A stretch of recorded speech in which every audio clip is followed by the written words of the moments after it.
Healthy food తింటున్నారా? కానీ wait ఎందుకు తగ్గడం లేదని ఆలోచిస్తున్నారా? ఫుడ్ మాత్రమే కాదు, క్వాంటిటీ కూడా కారణం కావచ్చు. మొదటి example, dry fruits. Dry fruits healthy అయినా ఎక్కువ క్వాంటిటీ తింటే క్యాలరీస్ కూడా ఎక్కువ అవుతాయి. ఒక చేతి నిండా డ్రై ఫ్రూట్స్ చాలు, అంతకంటే ఎక్కువ తినకండి. రెండవ ఎగ్జాంపుల్, స్మూదీస్. స్మూదీస్ హెల్దీ అని అనుకుంటాం, కానీ ఫ్రూట్స్, హనీ, సిరప్స్ ఎక్కువ యాడ్ చేస్తే క్యాలరీస్ చాలా పెరిగిపోతాయి. అందుకే ఇంగ్రీడియంట్స్ మరియు క్వాంటిటీ రెండింటినీ గమనించండి. మూడవ ఎగ్జాంపుల్, పీనట్ బటర్. పీనట్ బటర్లో హెల్దీ ఫ్యాట్స్ ఉంటాయి, కానీ క్వాంటిటీ కంట్రోల్ చాలా ఇంపార్టెంట్. 1 టేబుల్ స్పూన్ చాలు, ఎక్కువ తింటే క్యాలరీస్ కూడా త్వరగా పెరిగిపోతాయి.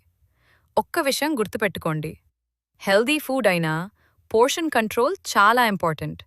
సరైన క్వాంటిటీలో తింటే వెయిట్ లాస్ జర్నీ చాలా ఈజీ అవుతుంది. ఫ్రీ 3-డే వెయిట్ లాస్ ప్లాన్ కావాలంటే ప్లాన్ అని కమెంట్ చేయండి. ఇలాంటి హెల్దీ లైఫ్ స్టైల్ మరియు వెయిట్ లాస్ టిప్స్ కోసం ఫాలో చేయండి.